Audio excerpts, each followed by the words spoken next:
एक सुनसान जंगल जिसके बीच में बसा है वीरान गांव, जहां पर सालों से किसी का आना जाना नहीं है।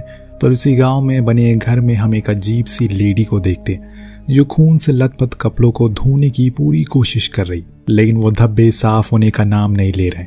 इतने में गेट पर एक पोस्टमैन आता है जो नॉक करने लगता है, पर वो लेडी गेट को नहीं खोलती। शायद उसे डर था कि कहीं उसे पता ना चल जाए जो कुछ भी उसने अभी कुछ देर पहले किया है। इस दौरान वो बार बार नॉक करता है, लेकिन कोई जवाब ना आने के कारण वो वापस जाने लगता है। तभी उसे किसी के पुकारने की आवाज आती है। जब वो पीछे मुड़ता है तो देखता है कि वो आवाज तो नीचे बेसमेंट से आ रही है। वो पोस्टमैन उसके पास गया और उसके गेट को खोलकर अंदर झांका तो उसने कुछ ऐसा देखा जिससे उसकी चीखें निकल गई। उसने भागना शुरू कर दिया, पर ज्यादा दूर भाग ना सका, क्योंकि अगले ही पल जो कुछ भी अंदर था उसने इस पोस्टमैन को उसी बेसमेंट में खींच लिया और बूम। कुछ इस तरह से इस कहानी का इंट्रो था। इसके बाद अब आ जाती है कहानी 10 साल बाद, जहां हम उसी टाउन में एक कैंप को लगा हुआ देखते हैं, जिसको कि अब एक रिहैब सेंटर के लिए इस्तेमाल किया जाने लगा है, जहां पर उन टीनेजर्स को लाया जाता है जो अपने मोबाइल फोन्स, नशे या फिर किसी और बुरी आदतों से परेशान है। उन्हें यहाँ के मैनेजर अपने तरीके से सुधारने की कोशिश करता है, जिसका पहला स्टेप था कि उन सभी को अपने फोन उसके पास सबमिट कराने होंगे। उसके बाद वो सभी को यहाँ के रूल्स और रेगुलेशन बताता है। पर इसी दौरान वहाँ दूसरी ओर उसी घर में हम उस लेडी को देखते हैं जिसने एक डियर का शिकार किया है, जिसे घसीट कर वो उसी बेसमेंट में लेकर जा रही है। पर तभी उसका पैर स्लिप हो गया, उसी में वो जा गिरी, जिसका परिणाम ये हुआ कि जो कोई भी उसके अंदर था उसने बड़ी ही बुरी तरह से नोच नोच कर उसे खा लिया और फिर आज़ाद हो गया। यानी कि अब यहाँ से शुरू होने वाला है कहानी का असली स्लैशर थ्रिलर। अगले दिन कैंप में सभी बच्चे एक ट्रैकिंग के लिए तैयार हो जाते हैं। इसमें हम हमारी कहानी का मेन ग्रुप को देख पाते हैं, जिसको लीड करने वाली है इजा नाम की गाइड। सभी के जाने से पहले वहाँ पर एक लोकल फादर आते हैं जो उनके फोन के ऊपर होली वाटर स्प्रे करते हैं और फिर इन सभी के लिए प्रे भी करते हैं। जिसके बाद ये लोग अपने अपने वे में निकल गए, जहां से इनकी 3 दिन की ट्रैकिंग शुरू होती है। चलने के दौरान यूलिक नाम का लड़का जोशा नाम की लड़की से अपना इंट्रोडक्शन करता है, पर वो उसकी बातों पर ज्यादा गौर नहीं करती क्योंकि वो खुद सालों से डिप्रेस है। उसके हाथ पर एक कट भी देखते हैं जिसको वो बार बार छुपाने की कोशिश कर रही है। इसी दौरान यूलिक को वहां पर एक मरा हुआ हिरन दिखाई देता है, जो देख इजा सभी को बताती है कि ये काम जरूर किसी बड़े जानवर का होगा जो कि अभी वापस भी आएगा, इसीलिए हमें आगे बढ़ना होगा। काफी लंबी ट्रैकिंग के बाद ये फाइनली एक जगह पर थोड़ा आराम करते हैं और फिर इजा की सभी के बारे में एक दूसरे को बताती है, उनकी फाइल से पढ़कर कि आखिर वो यहाँ क्यों आए। यूलिक से पूछने पर वो बताता है कि वो बहुत गेम खेला करता है, जिसके चक्कर में उसने कई सारे एग्जाम मिस कर दिए। कुछ ऐसे मोमेंट भी थे जो मैंने गेम के चक्कर में मिस कर दिए। इसमें मेरे पेरेंट्स ने मुझे यहाँ पर भेज दिया। अब इसके बाद कोई और कुछ बता पाता कि तभी वहां पर एक भेड़िया आ जाता है, जिससे सब डर जाते हैं, लेकिन जोशा उसे भगा देती है तो सब थोड़ा रिलैक्स होते हैं। वहीं जॉन नाम का लड़का जो इन्हीं के ग्रुप का था, वो सभी के सो जाने के बाद जाकर स्मोक करने लगता है कि तभी उसके पास अनीला आती है और दोनों किस करते हैं। उसके जाने के बाद जॉन अपने पास छुपाए हुए मोबाइल को निकालता है और उसमें इंस्टा इस्तेमाल करने लगता है, लेकिन तभी दोस्तों उसके ऊपर कोई भयानक सी चीज हमला कर देती है और उसे पटक पटक कर मार डालती है।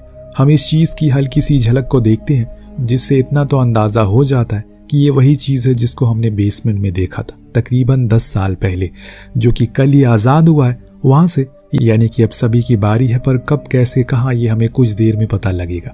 इधर इतना सब कुछ हो गया, लेकिन जॉन के ग्रुप वालों को कोई खबर नहीं थी। वहाँ जोशा तो अपने सपनों में खोई है, जहाँ वो अपने परिवार के साथ उन पलों को ख्वाब में देख रही है जिसमें वो सभी बहुत खुश थे। लेकिन उनकी मॉम की एक सेल्फी लेने के चक्कर में उनकी कार का एक्सीडेंट हो जाता है, जिसके साथ ही जोशा की नींद भी खुल गई। पर वहीं इजा अब जॉन को ढूंढने में लग गई, लेकिन उसे वो कहीं दिखाई नहीं दे रहा है, जिससे उसने सभी को उठाया और पूछा कि वो कहाँ गया। इस दौरान उन्हें अमीला कल रात वाली बात बता देती है, जो कि सुन सभी उस पर बहुत गुस्सा होते हैं। जोशा को लेक साइड पेड़ पर खून के निशान मिलते हैं, जो वो सभी को दिखाती है और फिर खुद ही डिसाइड करती है कि हमें उसे ढूंढने के लिए जाना होगा। यूली कहता है कि ये रूल के खिलाफ उन्हें अलग नहीं होना चाहिए, पर इजा इस बात को मान जाती है और फिर कोई कुछ नहीं कहता। यूलिक, इजा और जोशा तीनों ही जॉन की तलाश में निकल गए। उन्होंने उस पूरे जंगल को ढूंढा, तब उन्हें वो घर मिल गया जिसको हमने कहानी की शुरुआत में देखा था। जोशा ने बहुत हिम्मत करके उसकी बाउंड्री में कदम रखा, फिर अंदर झांकने की कोशिश की, लेकिन कुछ भी दिखाई नहीं दे रहा था। तब इजा ने कहा कि हमें अंदर जाना चाहिए, शायद जो यहाँ पर रहता उसने जॉन को कहीं देखा होगा। यही सोचकर ये सभी अंदर चले जाते हैं, पर बहुत ही ज्यादा बदबूदार है। चारों ओर बस हड्डियां थी जो इंसानों की थी या फिर जानवरों की भी कुछ पता नहीं चल पा रहा है। इस बीच यूली को वहां एक बेसमेंट दिखता है जिसके अंदर बहुत ही अंधेरा था, पर ये फिर भी हिम्मत करके अंदर जाते हैं, जहां उन्हें जॉन की आधी कटी लाश दिखती है। जो देख ये तीनों के ही रोंगटे खड़े हो गए। इन्होंने फौरन वहां से निकलने का फैसला किया, लेकिन तब तक देर हो जाती है क्योंकि वो दानव अब यहाँ आ चुका है। पर इज़ा दोनों ही बच्चों को बाहर निकाल देती है, पर जब उसकी बारी आई तो उसने देखा कि वो तो उसके सामने ही खड़ा है। इसीलिए उसे रॉड से डराने की कोशिश की, पर उसने तो उसका सर ही काट कर बाहर फेंक दिया।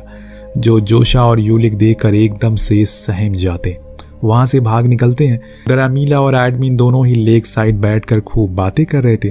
अमीला उसके साथ भी इंटीमेट होने की कोशिश कर रही थी, पर उसे पता चला कि एडमिन तो गे, पर उसे पॉजिटिव रहने को कहा, क्योंकि असल में पोलैंड में गे रहना हर किसी की बस की बात नहीं। लोग यहाँ पर उन्हें ज़ॉम्बी कहकर बुलाते हैं, जो बात एडमिन खुद उसे बता रहा है। वहीं यूलिक और जोशा भागकर जंगल के बहुत अंदर आ गए।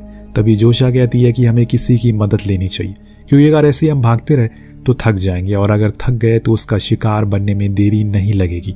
लेकिन यूलिक बहुत ही ज्यादा डरा हुआ है, उसे एंजाइटी होने लगी, जिसका इलाज जोशा एक थप्पड़ लगाकर किया। फिर कहा कि चलो जल्दी चले यहाँ से, हमें एक जगह पर रहना ठीक नहीं है। यहाँ इतना सब कुछ हो गया, लेकिन वहाँ ये दोनों लेक साइड आराम से बातें कर रहे हैं, क्योंकि उन्हें कुछ पता ही नहीं है।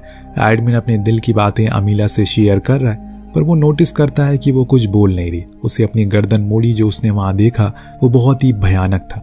उस दानव ने एक रॉड अमीला के मुंह में आर पार कर दिया, और ऐसा करने के बाद वो जोर जोर से हंस भी रहा है, पर इससे एडमिन की तो पैंट गीली हो जाती है। इसीलिए वो तुरंत ही अपनी जान बचाकर भागता है। पर यहाँ इन दोनों को एक घर मिल गया जो उसी टाउन में रहने वाले एक बंदे का था, जिसे वो मदद मांगते हैं। पहले तो जोशा को वो ठीक नहीं लगता, पर अंत में वो उसके कहने पर खुद ही घर के अंदर आ जाते, क्योंकि भरोसा तो करना ही होगा, तभी कुछ हो पाएगा। वहाँ एक और एडमिन भागते हुए चर्च में आ जाता है, जहाँ पर उसे वही लोकल फादर मिलते, जो उसे बेहोश कर देते हैं। और जब उसकी आंख खुली तो उसने देखा कि उसे रस्सी से बांधा हुआ है। उसके सामने बैठा हुआ है फादर, जो कहता है कि उसे पता है कि वो क्या है।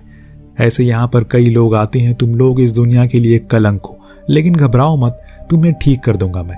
खैर, अब चर्च के बाहर अचानक न जाने कैसे जनरेटर ऑन हो जाता है, जिसको बंद करने के लिए फादर बाहर जाते हैं। पर ये एक चाल थी उसी दानव की, जो देख आप समझ गए होंगे कि वो बेवकूफ तो बिल्कुल नहीं है, और वो इंसानों की तरह सोच भी सकता है। वो फादर को पकड़ उसी जनरेटर में डाल देता है, जिससे उसकी पूरी बॉडी का कीमा बन जाता है।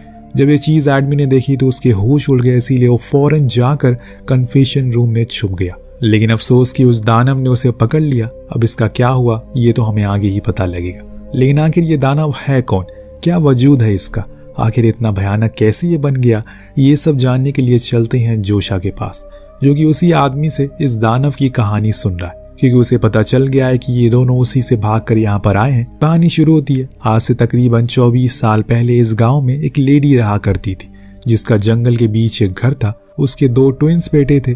एक खुश परिवार था, पर एक दिन जंगल में एक मेटेरॉइड आकर गिरा, यानी कि आसमान से एक पत्थर, जिसे उन दोनों बच्चों ने देख लिया। उसमें उन्हें एक पत्थर मिला जो कि बहुत ही खूबसूरत था देखने में, इसीलिए वो उसे लेकर घर आ गए और अपने तकिए के नीचे रख कर सो गए। रात होने पर उसमें से एक लिक्विड बाहर आने लगा, जो कि उन दोनों के शरीर में चला गया, जिसके कारण वो देखते ही देखते हैवान में बदल गए। उन्होंने खुद के पालतू कुत्तों को मार कर खा लिया। जब सुबह उस लेडी ने अपने बच्चों को बेसमेंट में इस हालत में देखा तो उन्हें हमेशा के लिए वहीं बंद कर दिया। अब मुझे लगता है कि वो भी मारी गई होगी, तभी वो आज़ाद हो गए। लेकिन मैं तुम्हें बता दूं कि वो एक नहीं बल्कि 2 है। दोस्तों, यहाँ पर उसी लेडी की बात हो रही है जिसको हमने शुरुआत में देखा था, और ये सारी कहानी बताने वाला वही पोस्टमैन है जिसने सबसे पहले इस चीज को महसूस किया। इसके कारण उसकी दोनों टांगे भी चली गई, लेकिन उसकी जान बच गई। पोस्टमैन इन दोनों से कहता है कि वो यहीं पर ठहर सकता है, लेकिन जोशा ऐसे हाथ पर हाथ रखकर नहीं बैठ सकती। उसे तो किसी की मदद लेनी होगी, वरना एक न एक दिन वो मारे जाएंगे। तो पोस्टमैन बताता है यहाँ से सबसे करीबी गांव में 2 दिन की दूरी। तब जोशा को याद आता है कि जॉन का मोबाइल फोन, जो कि उसी बेसमेंट में उसने देखा था, अगर वो मिल गया तो उसकी मदद से वो किसी को बुला सकती है। लेकिन इसके लिए इन्हें वापस से उसी बेसमेंट में जाना होगा, जिसके लिए यूलिक तो बिल्कुल भी तैयार नहीं है। पर जोशा जा रही है, इसीलिए यूलिक को भी जाना पड़ा। हालांकि पोस्टमैन उसे ऐसा करने से मना करता है, लेकिन वो नहीं मानती और जैसे तैसे करके उस घर के बेसमेंट में घुस गई, जहां उसे मोबाइल भी मिल गया। पर वो तो उसके सामने ही खड़ा था। लेकिन यहाँ वो जोशा को मारता नहीं बल्कि उसे आकर किस कर लेता। लेकिन इतने में ही पीछे से यूलिक उस पर चाकू से हमला कर देता है, जो चीज उस दानव को इतना ज्यादा गुस्सा दिला देती है कि वो उस चाकू को उल्टा उसी के पेट में घुसा देता है। फिर जोशा को भी वही मारकर बेहोश कर देता है। पर जब उसकी आंख खुली तो उसने देखा कि यूलिक तो बेचारा तड़प तड़प कर मर रहा है। उसके पेट में अभी भी चाकू लगा हुआ है, जिसको उसने इशारे से हटाने को कहा ताकि वो बिना दर्द के मर सके। तो जोशा ने भी ऐसा ही किया। अब बस वही बची है कि उसने सभी दोस्तों को खो दिया, इसीलिए उसे खुद की जान की कोई परवाह नहीं है। उसे या तो मरना है या फिर मारना है। सबसे पहले तो वो खुद ही चेन्स को खोलती है, फिर धीरे धीरे करके ऊपर जाती है, जहां हम दोनों भाइयों को देखते हैं जिसके पेट में चाकू लगा था। वो आराम करने चले जाते हैं तो दूसरा वाला शिकार पर निकल गया। इसी का फायदा उठाकर जोशा एक बड़ा सा चाकू उठा लेती है और हौले हौले से सोए हुए दानव के पास जाकर उसे बहुत ही बेरहमी से वार करती है, उसकी जान ले लेती है। इस दौरान हम उसके हाथों पर कुछ गहरे घाव को देखते हैं, जिसे जोशा हमेशा छुपाती रहती है। लेकिन आज उसने इसे नहीं छुपाया क्योंकि उसके अंदर जितना भी गिल्ट है वो सब बाहर आ गया। दरअसल दोस्तों, सालों पहले जब उसके परिवार का एक्सीडेंट हुआ तो उसके डैड उसके सामने जल रहे थे, पर उसने उनकी जान नहीं बचाई क्योंकि वो बहुत ज्यादा डर गई थी। और तब से लेकर वो उनकी मौत का जिम्मेदार खुद को मानती है, जिसके चलते उसने बहुत बार अपने आप को चोट पहुंचाए, जिसके निशान आज भी उसके हाथों पर है। अब उसे मारकर जोशा बाहर भागना शुरू करती है। तभी उसे अपने सामने एक रेंजर मिलता, जो कि उसकी खुशनसीबी थी। वो पेट्रोलिंग पर था। वो उसे सब कुछ बताती है, जो सुन वो भी डर जाता है और फौरन उसे लेकर कैंप साइट जाने लगता है। पर तभी उसे रास्ते में कोई मरा हुआ दिखाई देता है, जिसको देखने के लिए वो बाहर उतरता है। हालांकि जोशा उसे मना करती है वहां वो ना जाए, लेकिन वो नहीं मानता और इसी की सजा उसे भुगतनी पड़ती है।